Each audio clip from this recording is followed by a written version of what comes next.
Hello there, welcome to Planet America's Situation Room. I'm John Barron. I'm Licciardello, and once again, we've got a situation. It was a big night for Democrats as the party swept key races across the country. The economy and cost of living were the biggest issues. That I wasn't on the ballot was the biggest factor. Republicans don't know how to win. They don't know who to run. They don't know what to do when daddy's not there.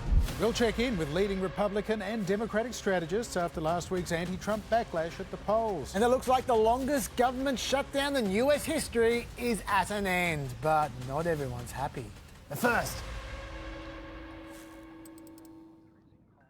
this week marked 1 year since Donald Trump's historic comeback victory, reclaiming the presidency despite a criminal fraud conviction, 2 impeachments, and trying to illegally hold on to power after losing the 2020 election to Joe Biden. And now, to hear Trump tell it, things are going swimmingly. Today, the United States has the strongest economy, the strongest borders, the strongest military, the strongest friendships, and the strongest spirit of any nation anywhere. We have the greatest economy right now. A lot of people don't see that. There's a reason they don't see that. 71% of Americans say that they're spending more money on groceries now than they did last year. That's according to a Washington Post poll that was conducted late last month. And 59% of Americans blame President Trump either a great amount or a good amount for the current rate of inflation. and it's not just the people in those polls, John. This is the chair of the Federal Reserve. In the near term, risks to inflation are tilted to the upside and risks to employment to the downside. A challenging situation. Challenging situation, all right. And this is a new report finding that during October, there were 175% more job cuts than there were last October. The largest number of layoffs for an October since 2003. Possibly direst of all, this is a Republican House rep who used to be in Trump's cabinet. Your economy is not great. There's a lot of strain. It doesn't look like Trump's convincing anyone. Well, that all helps to explain why affordability was the major issue in last week's off-year elections, helping Democrats to run the table and ruin Trump's anniversary celebration. The winner of the New York City mayoral race will be Zohran Mamdani. Congresswoman Mikey Sherrill will, in fact, become the next Democratic governor of New Jersey. Abigail Spanberger will be elected the governor of Virginia. And apart from affordability, the other big issue on voters' minds was Trump himself. Most Americans are not happy with how things are going with Trump back in the White House. The president's approval rating now at its lowest point of his second term. It sits at just 37%. A full 63% of Americans say they're unhappy with the job that he's doing. And while his all-time low approval in his first term was 34% after Trump's supporters attacked Congress, the number of Americans who now say they disapprove of Trump's performance is higher than ever before. While roughly 4 in 10 voters in New Jersey and Virginia last week said they were casting their ballots to oppose Trump. Still, the president says the problem was that he wasn't on the ballot and a bunch of other stuff, but it's definitely not his fault. Last night it was, not expected to be a victory. It was very Democrat areas, but I don't think it was good for Republicans. Also about the shutdown and how that relates to last night. I think if you read the pollsters, the shutdown was a big factor, negative for the Republicans. And that was a big factor. And they say that I wasn't on the ballot was the biggest factor. And to an extent, that is true, because in the Trump era, Republicans tend to do well when Trump's name is at the top of the ballot. He drives up the turnout. When he's not a candidate, though, he tends to drag down those Republicans who are on the ballot and tied to him while boosting Democratic turnout. And that was certainly the case for the Republican candidate for governor of New Jersey, Jack Ciattarelli, who polls suggested was within striking distance of winning last week, getting more than a little help along the way from his friends at Fox, too. Hometown crowd. It just became a Trump rally. A Ciattarelli rally. So 4 polls has this 1-point race. But those polls were wrong. Ciattarelli was thumped by double digits. Democrat Mikey Sherrill winning 56% of the vote, 3 points more than Kamala Harris could muster last year. Ciattarelli also running around 3 points behind Trump's 2024 result. And it was a similar picture in Virginia, although Democrats were the heavy favourites there. Abigail Spanberger led in the polls by 10 points. She blew that out to almost 15 points in a state that Kamala Harris won last year by under 6 points. Well, John, according to House Speaker Mike Johnson, this result was nothing to do with any Republicans. I don't think the loss last night was any reflection about Republicans at all. I think people are frustrated and angry, as we are. I am, the president is. And we express that different ways. Yes, some people express it by losing all faith in Republicans to run the economy, which would be why when Gallup recently asked which political party do you think will do a better job of keeping the country prosperous, 4% more people chose the Democrats, even though Republicans have dominated that question for over a decade. Only 2 years ago, John, the Republicans are ahead by 14 points on that question. Quite the turnaround. So as you say, it's about that economy. And I'll tell you how you know it was about affordability in particular. Because just before the elections, Trump was saying things like this. You know what? Inflation I've already taken care of. We had the worst inflation in the history of our country, and now we don't have inflation. So no inflation at all. But straight after the elections, Trump suddenly sounded like Mamdani, tweeting out how affordability is our goal. Trump isn't very subtle like that, John. But to be fair, Trump does have good reason to be spooked, in my view. According to the exit polls, Sherrill and Spanberger both flipped 7% of Trump's voters from last year, while only conceding 3% and 1%, respectively, of Kamala Harris's voters. That doesn't even consider the higher turnout from Democrats either. That is just voters switching sides. And that is a terrible sign for Republicans next year. If I was Trump, I'd be freaking out about that as well. Excellent stat, Chaz. Still, the election that gathered the most attention last week was the one where Trump endorsed the former Democratic governor of New York State, Andrew Cuomo, running as an independent in an effort to defeat the actual Democratic nominee, the Democratic socialist, Zoran Mamdani. And we won because we insisted that no longer would politics be something that is done to us. Now it is something that we do. Mamdani becoming the mayor-elect of New York City is probably the swiftest political rise from novice to office since another New Yorker won the American presidency in his first ever campaign. But that New Yorker is now a Floridian, and he's no fan of Zoran. For 1,000 years, communism has not worked.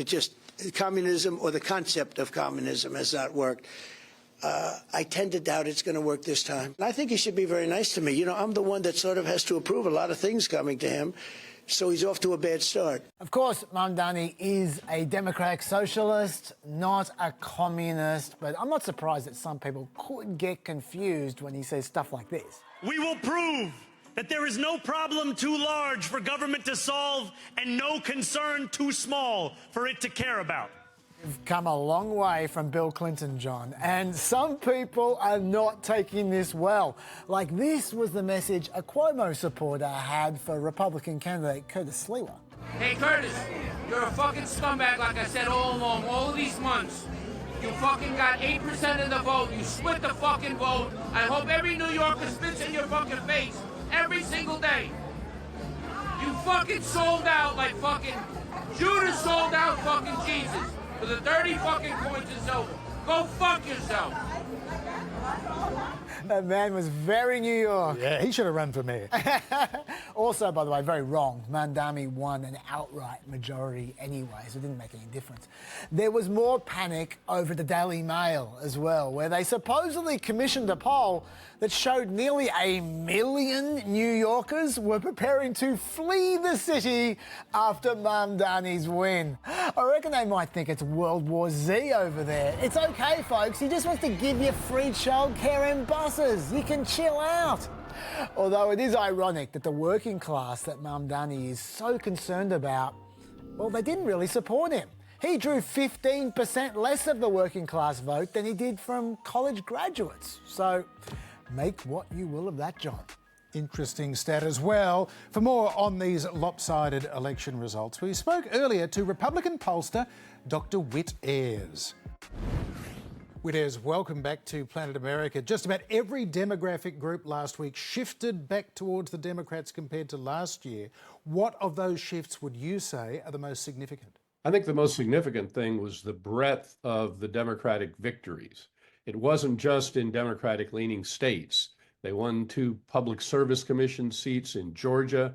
They won 3 Supreme Court races in Pennsylvania. They even won a couple of races in Mississippi that they weren't expected to win. So the breadth of the Democratic victory, I think, was what was shocking, and the margins by which the Democrats won was a real surprise. So can I take it from that, Whit, that you don't agree with the Republicans who are saying, well, all the main contests were in blue states, you expect Democrats to win there? Well, one of those blue states, Virginia, where I'm sitting right now, currently has a Republican governor, a Republican lieutenant governor, and a Republican attorney general. So that's hardly a deep blue state. But I think the people who are saying that are in a measure of denial. The problem is that the Republican candidates for governor in both New Jersey and Virginia ran very close to Donald Trump. They refused to separate themselves at all. Winsome Earl Sears, the Republican candidate in Virginia, didn't criticize the DOJ cuts, which had devastated the workforce in Northern Virginia. Licciardello in New Jersey actually said, I think Trump is right about everything he's doing. The problem for them is that Donald Trump lost both states all 3 times he ran in 2016, 20, and 24. The best he did was 46% in both states in 2024. So here's a question for the political pundits in Australia. How in the world did these Republican candidates think they were going to win running as clones of a guy who lost all 3 times he ran in their states? Well, it's a good question, Whit, but Trump himself says the problem was that he wasn't on the ballot last week. And if that is the problem, it's a big one because he's not on the ballot again next year. And we assume he's not on the ballot in 2028 either. As far as we know, that's true.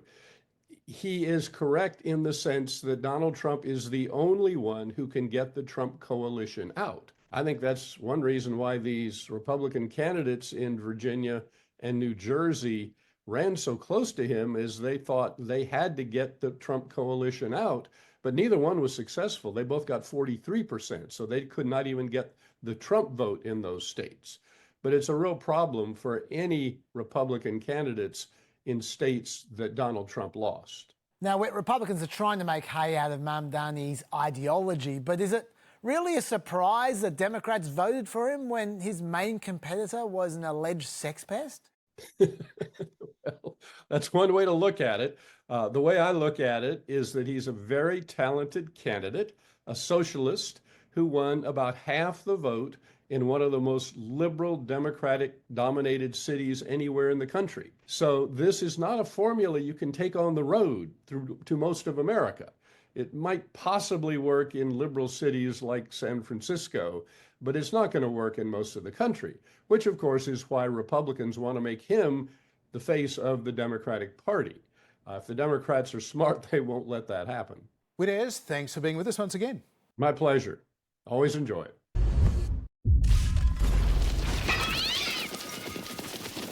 There were high hopes that once last week's elections were out of the way and the federal government shutdown had officially become the longest in history, that there would be a breakthrough. And today, it does look like we have one. Senate Democrats have been resisting pressure to pass a bill to reopen the government until expiring government healthcare subsidies are extended. According to Politico, there are now enough votes to pass a deal which will fund the Department of Agriculture, which administers the crucial SNAP food aid program, the Food and Drug Administration, the Department of Veterans Affairs, military construction projects, and the operations of Congress for a full fiscal year. All other agencies would only be funded through until January 30. That sets up another potential showdown, if not an actual shutdown.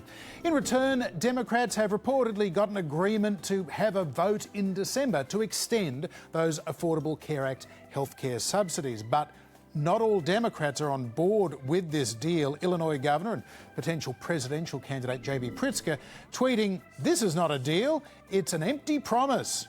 California's Gavin Newsom going further, calling it, quote, pathetic and a surrender. But why have Democrats apparently agreed to end the shutdown now? President Trump has a theory. The Democrats are cracking like dogs on the shutdown because they are deathly afraid that I am making progress with the Republicans on terminating the filibuster. And in fact, Trump has been tweeting about ending the filibuster all weekend, and it wasn't just about ending the shutdown either. The Republicans must blow up the filibuster and approve hundreds of long-sought but never-gotten policy wins like, as just a small example, voter ID, identification. Only a loser would not agree to doing this. On that just a small example, though, making sure that only American citizens can register to vote in America might sound fair enough, but 9% of US citizens of voting age, more than 21 million people, do not have proof of their citizenship readily available. And almost half of all Americans do not have a passport. Yeah, Trump has been wanting to get rid of the filibuster since his first term, John. This is a long-term project for him. I think he was just originally using the shutdown as a pretext. But then I reckon he might have gotten spooked out by last week's election results. So now he's desperate to start monkeying with election laws to try and claw some ground back. The thing I don't understand, though, is this deal to end the shutdown was first mooted last week. But then after the election results, Democrats seemed to largely decide that things were working out well for them, and so they'd stick out the shutdown further. So what's going on? Apparently not everyone thought that, John. And it only takes 7 senators to beat the filibuster and to make the decision for all Democrats. Cue the circular firing squad in 3, 2, 1. Well, for more, we did speak to Democratic Strategist Julie Roginsky.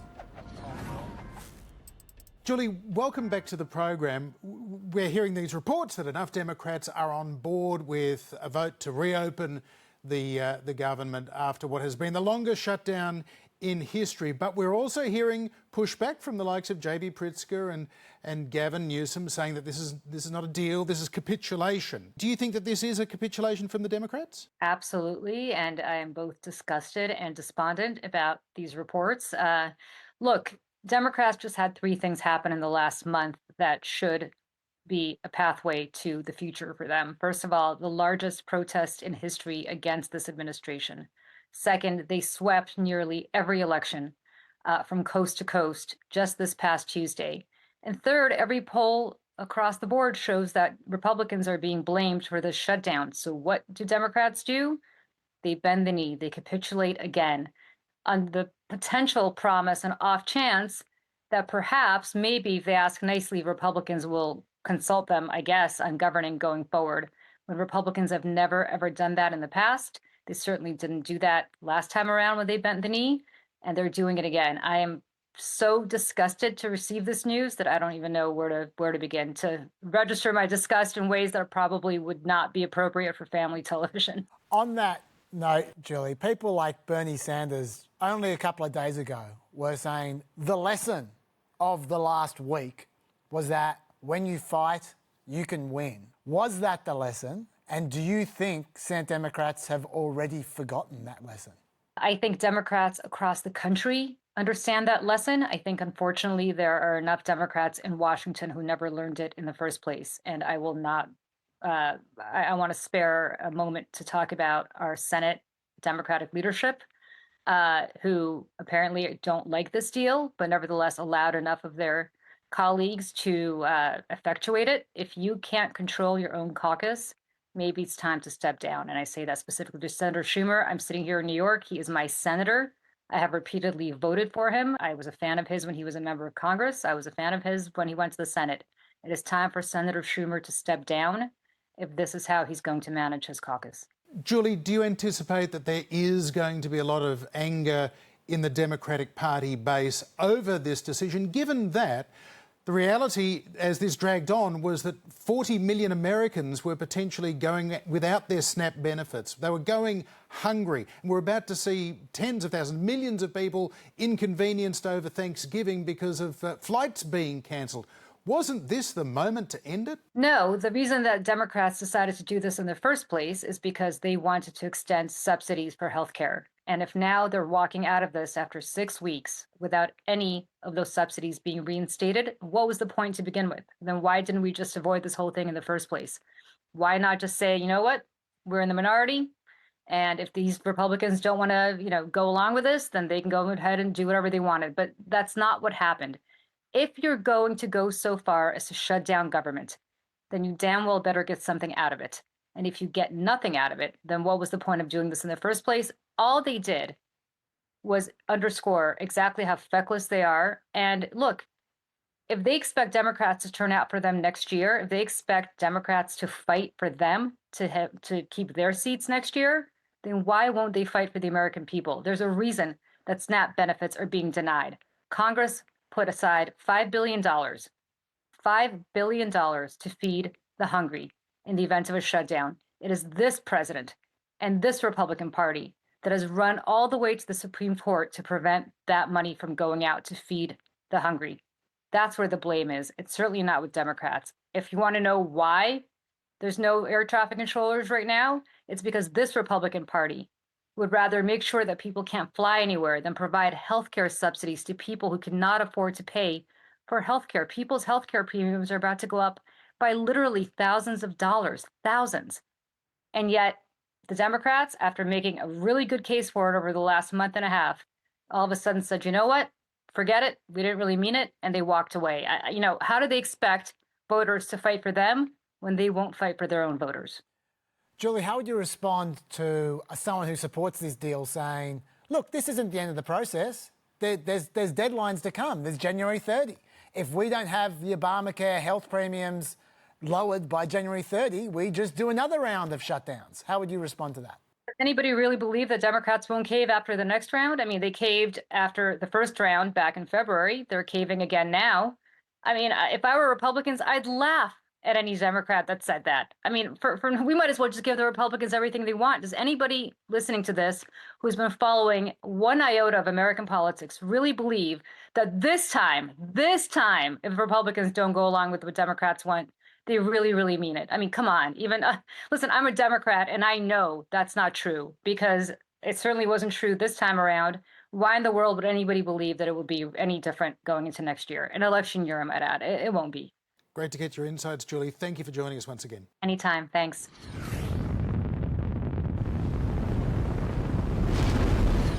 Well, there's one group pretty happy about the shutdown being over, and that's air traffic controllers, who might finally start to get paid again. And it's just as well from the looks of this backup plan. Here at Capital Airlines, we've got you covered during the shutdown with $80 checked bags, $50 onboard meals. And for just an extra $100 per ticket, you can enjoy the luxury of an air traffic controller. Make that $200 and you can even get a paid air traffic controller. Guaranteed to have not been up all night driving Uber. Or save with our budget safety package, where for only $20 you get to guide the flight yourself. How hard can it be? For the frugal flyers, $10 still secures you a window seat, or as we like to call it, a hazard detection portal. And for that extra peace of mind, our official book of in-flight prayers is always free. Capital Airlines, where duty-free means no one's on duty. Back on Capitol Hill, and Nancy Pelosi, regarded by some as the most successful Speaker of the House in US history, had a major announcement to make last week. I will not be seeking re-election to Congress. With a grateful heart, I look forward to my final year of service as your proud representative. Sounds like she's opening an alternative medicine clinic or something, everything but the whale song. Her retirement does mark the end of a 4-decade career in Washington, D.C., where she became the first woman to ever serve as Speaker of the House, and she helped to shepherd historic legislation, including the Affordable Care Act, through Congress. As Speaker during Trump's first term, she often went toe-to-toe with the president, famously tearing up a copy of his State of the Union address in 2020. President Trump's response to the 85-year-old's departure was about what you'd expect. I thought she was an evil woman who did a poor job, who cost the country a lot in damages and in reputation. I thought she was terrible.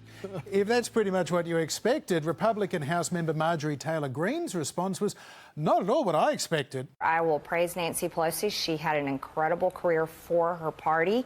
I served under her speakership in my first term of Congress, and I'm very impressed at her ability to get things done. I wish we could get things done for our party like Nancy Pelosi was able to deliver for her party.